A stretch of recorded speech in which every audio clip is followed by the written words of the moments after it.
Hey everybody, welcome to the Morning Devo with Bo-O.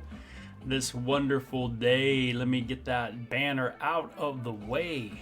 And there we go. We got that out of the way. We're ready to go this morning in the Devo. Good morning, Bob. Hope you're doing good, man. Hope you're doing really well. And my name's Bo Willett, and you can always check out the archives of the Devo at my YouTube channel, Bo Willett, if you're interested in going through the Bible. So that's what we've been doing on the Devos. We went through the New Testament. Now we're kind of getting through the Torah, the first 5 books of the Bible.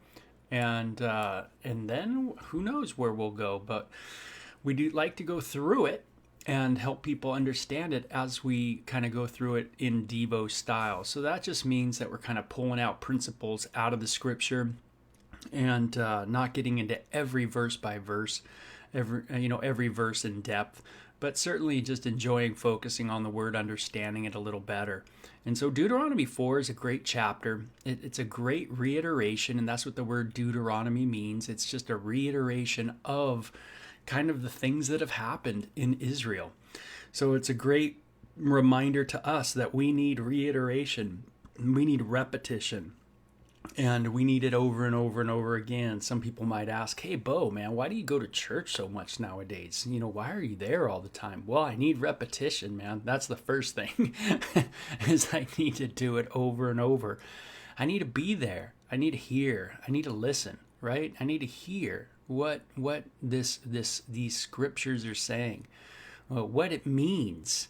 And what are there ramifications if we as a culture neglect what these books say, if we just throw them out and we just say, oh, they're not important? It's kind of interesting. They've been important in the world for a long, long, long time. And, sometimes I think today, us human beings think we can do it better. I'm not sure that's the case. That's for sure. These things have some very important things to say. Take care of the land. Remember that in the book of Numbers? Man, take care of the land. Take care of people that are in need. Don't be so greedy, right? Let people they had a system in Israel to help out people that were in need, a good system. The land isn't ultimately yours, it's God's. Man, there's a lot of great laws that worked against covetousness and hardcore narcissism. So much of it probably I think maybe we need to go back to. Maybe that can be the Great Reset, is the millennial kingdom. How about that? Man, we could write a book on that. The real Great Reset. Maybe I'll get a t-shirt made. Who knows? So chapter 4 of Deuteronomy. And I noticed I was spelling Deuteronomy with the U first just because of I would imagine maybe my English class. For some reason, I just put that U first, but I finally corrected it. So sorry about that. So we're in verse 20, around 22, where Moses... or 21 in chapter 4, where it says, furthermore, the Lord was angry with me, Moses, for your sakes, and swore that I would not cross over the Jordan, and that I would not enter the good land which the Lord God is giving you as an inheritance. Again, a reiteration of something that happened in the past, right? A reminder. And Moses is sharing this with the people before they finally go over into, quote, the promised land. But I must die in this land, I must not cross over the Jordan, but you shall cross over and possess the good land. Take heed to yourself, lest you forget the covenant of the Lord your God, which he made with you, and make for yourself a carved image in form of anything which the Lord your God has forbidden you. So once again, that reminder of fleeing idolatry. This is also seen in the New Testament, by the way, in the book of, I think it's 2 John, the last verse. It might be 2 John or 3 John. The very last verse says, children, flee idolatry. And idols come in all different ways, and we know that. Some people forget about that, and they think we live in a more modern society with no idols. But really, that's not true. We still live in a society that's filled with idolatry. in many ways. We worship power, right? We worship prestige. We worship money. We worship lust and sexuality. We worship ourselves. We are very self-worshipped. So we still have all these issues going on, right? And I'm not sure. Hey, Paula, you take care. We hope that you check this out later on. I'll upload it as soon as I'm done with this so you can get it. But yeah, we all know that, right? Idolatry still runs amok in the world. And it says, for the Lord your God is a consuming fire, a jealous God. So it says, hey, flee idolatry. Why? For the Lord your God is a consuming fire, a jealous God. This is quoted in the New Testament, by the way. And it is kind of sounds a lot like what we read in Exodus chapter 20 about God in that whole burning bush narrative.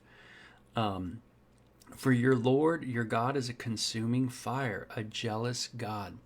Now, what I get out of that just in my Devo is, hey, God will not be rivaled by anything. That's the big picture here, right? That God isn't going to be rivaled by anybody. My wife, my kids, my work, the things I like to do. I can't have anything rival God. God has to be central, the true and living God. And the worship of the true and living God has to be first and foremost in my mind when I wake up, on my heart, and when I go to bed. And God, I want to have that mind that's focused on the Lord. And the reason why God will not be rivaled by any, some people do ask that question, well, why is God so, why will he not compromise that? Why does he want to be worshipped so much? Why is he a jealous God? I mean, it sounds like he's a sinner, like he's a narcissist. Well, no, God's the greatest. You got to remember, if God's by definition the greatest, then anything he compromises you to worship that's less than him is imperfect. And it's just going to damage and hurt. And God wouldn't be God if he allowed you, if he said, yeah, go ahead and sin up a little bit. And yeah, go ahead and go worship idols. It's okay. It's going to be good for you. No, you don't want that either. None of us want that. Don't you want God to be perfect? Don't you want God to be a jealous God? Don't you want him not to want us to have other gods? Don't you want him not to be rivaled by anything? Don't you want him to be a righteous judge? Perfect? Don't you want heaven to be a perfect place? Yeah, those facts just mean that we can't be there. And that's pretty big, right? The fact that he's righteous and the fact that he's perfect, the ramifications of that is that there's just something wrong right now. There's a problem, and that is us. We're not that. We need to be made right, and that's where salvation comes in. So that's what this passage reminds me of. Now, chapter 4, verse 24, that's a big verse. You should underline it. Our Lord, the Lord, Yahweh your God, is a consuming fire, a jealous God. He will not be rivaled by any. When you beget children and grandchildren and have grown old in the land and act corruptly and make a carved image in the form of anything, and do evil in the sight of the Lord your God to provoke him to anger, notice it's assumed they will do it. It says, I call heaven and earth to witness against you this day that you will soon utterly perish from the land which you cross over the Jordan to possess. You will not prolong your days in it, but will utterly destroyed. Now it's interesting, just as the Canaanites would be kicked out of the land and actually destroyed through war with Israel due to their sinful actions for over 400 years, so Israel is given the same exact edict if they run amok just like the Canaanites. You go that direction, you go and worship false gods, then you cannot dwell in this land. And that's how it's going to be. I'm going to be in this land. I'm going to make my presence available in this land.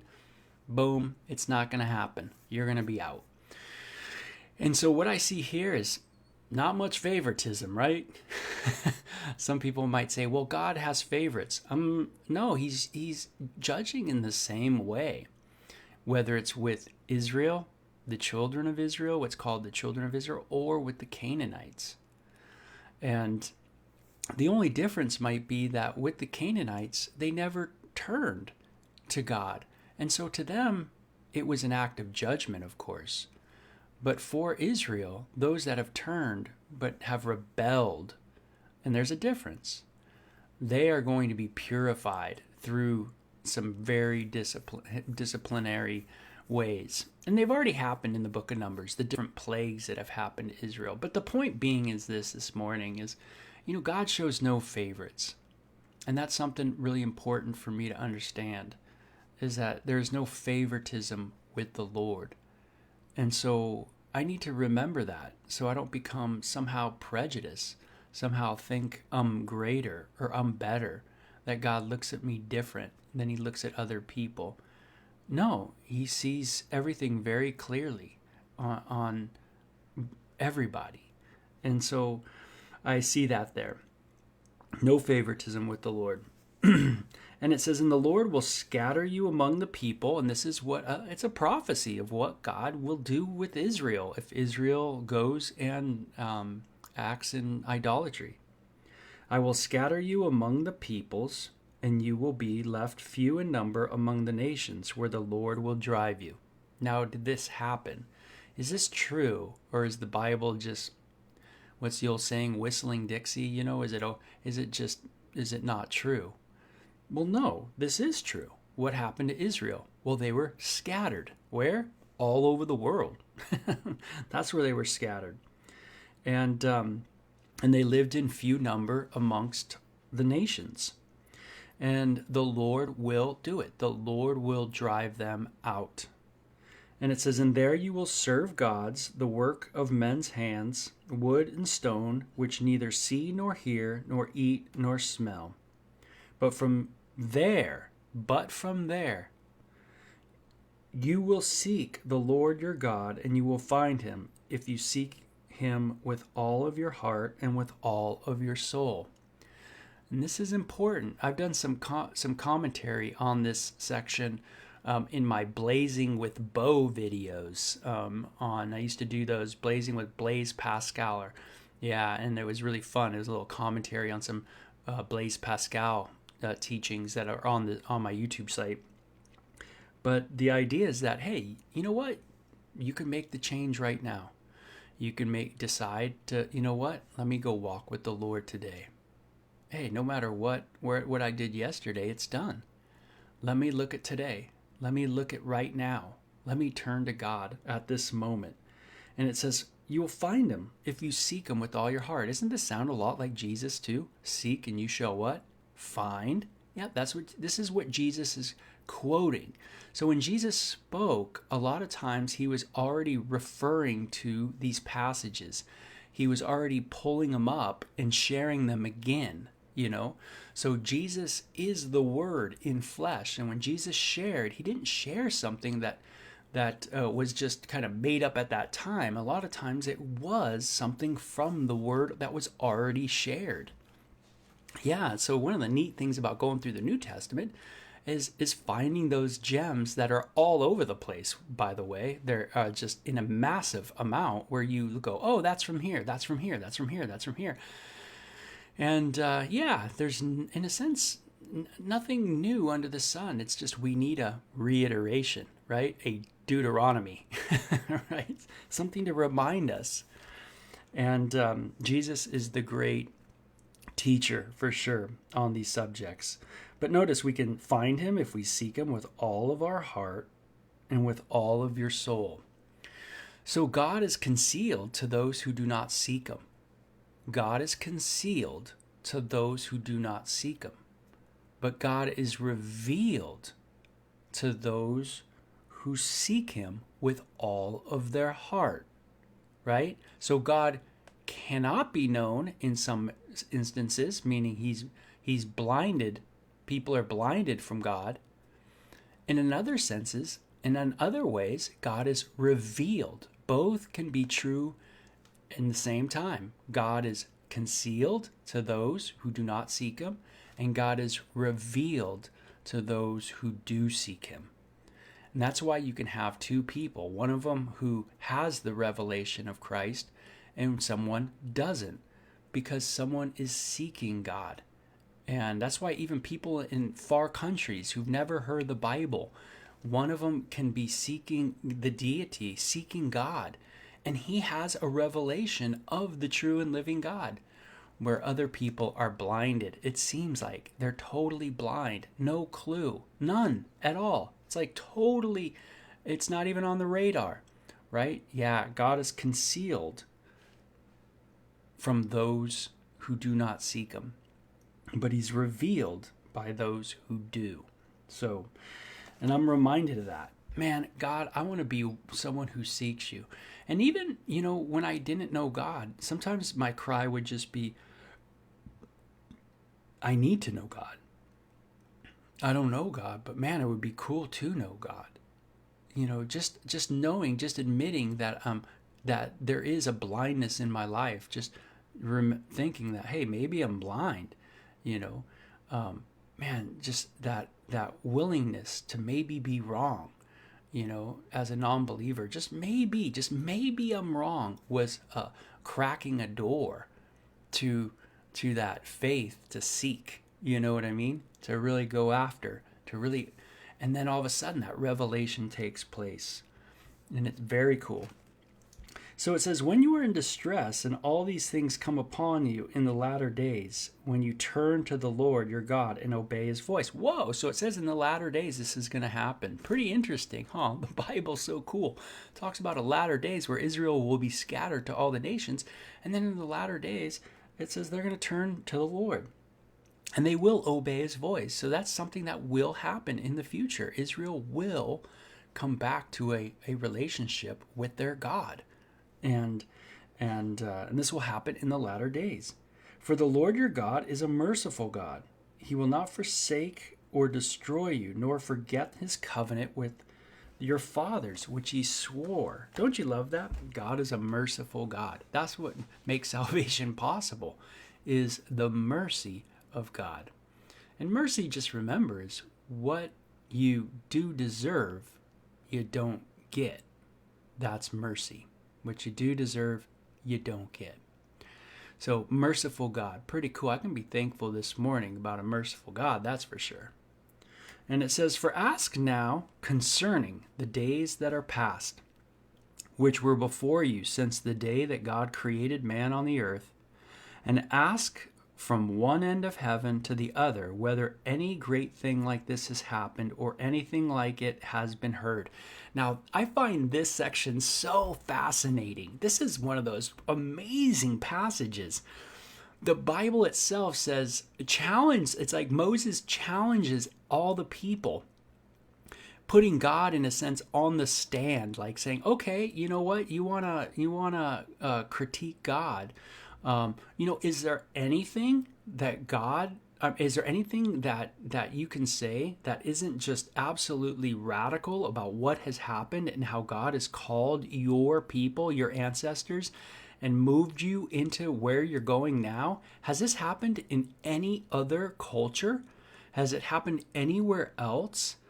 And what this means is that what God was doing at this moment, at this time, was special to this group of people.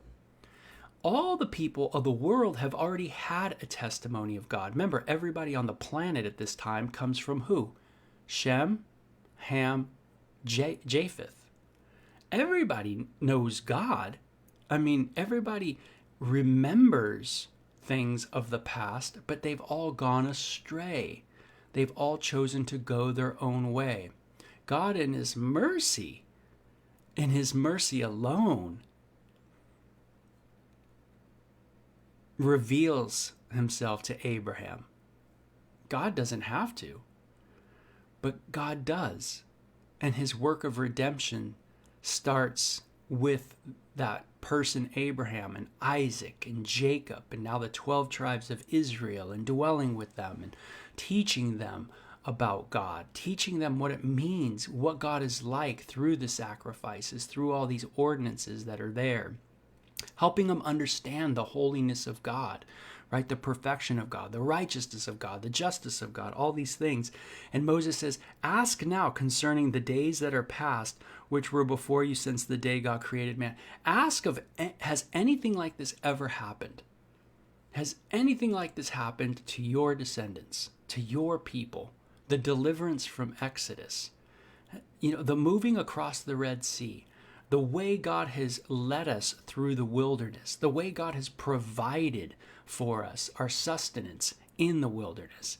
It is absolutely astounding and miraculous, and it's nothing like this has happened anywhere. So it's like a question, it's like, ask God, let God be the one who's on the stand. You can ask God, hey, God, has anything like this happened anywhere else? And the answer God would say is, nope.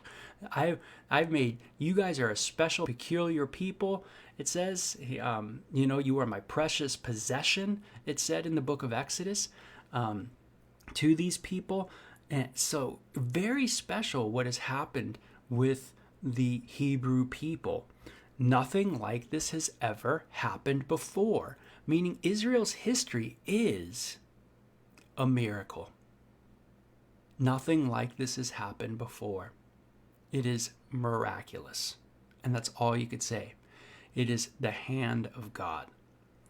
Did any people ever hear the voice of God speaking out of the midst of the fire, as you have heard, and live? Nope. Did God ever try to go and take on himself a nation from the midst of another nation by trials and signs and wonders, by war, by a mighty hand, and by an outstretched arm, and by great terrors, according to all that the Lord your God did for you in Egypt before your eyes? Nope. So there are other teachings, certainly other religious teachings that teach Jesus came to. There's one group that teaches Jesus came to America and revealed himself there. Well, this passage says, did God ever do anything like what he's done in Israel ever anywhere else, anywhere before? No, he didn't. Israel is special. It says, to you it is shown that you might know that the Lord himself is God. So this is it, to reveal that this is truly the true and living God. And there is none other besides him, no other God. None at all. This all is under that umbrella, this talk of no idolatry. Don't go towards idols. Why? Because nothing's ever happened like this before. Can't you guys see it? Miraculous, right? Your whole history's miraculous. And, God showed you this, that you might know that Yahweh himself is God. There is no other. Very plain, right? No other gods, no other goddesses, none. And so very early on in the Bible, these claims are happening of God's, in a sense, miraculous work to just reveal himself to humans in a more intimate way once again. Even though there's all the need now for sacrifices and offerings and ordinances and laws to be able to help everybody understand the vitalness of dwelling with a holy God. God in his mercy reaches out always. And this is the amazing thing about the God of the Bible is, even though human beings do rebel and we do go south all the time, God is always very merciful. What we do deserve, we don't get. And, there is a miraculous work that has been done in a nation that is actually supposed to prove the existence of God. Yeah, so sometimes when you go, hey, is there a God? Is God real? The answer in this section would be, well, Israel. Take out a map. Is there a place called Israel? The history of Israel is a miracle. It is the work of God. It is the miraculous deliverance of God. the amazing ordinances, the law that was given, the temple that was erected, all the things that were made, the Ark of the Covenant, the different things that it's spoken of, all was a miracle. It was all from God to Moses. That's why it's here. See, the whole history of Israel is the proof of God's existence. Wow, pretty radical proof, right? Just, it's like you have a blimp. And why would everybody, now this might answer a question, is why is there so much animosity against the Hebrews? Why is there so much hatred against the Hebrews? Isn't that interesting?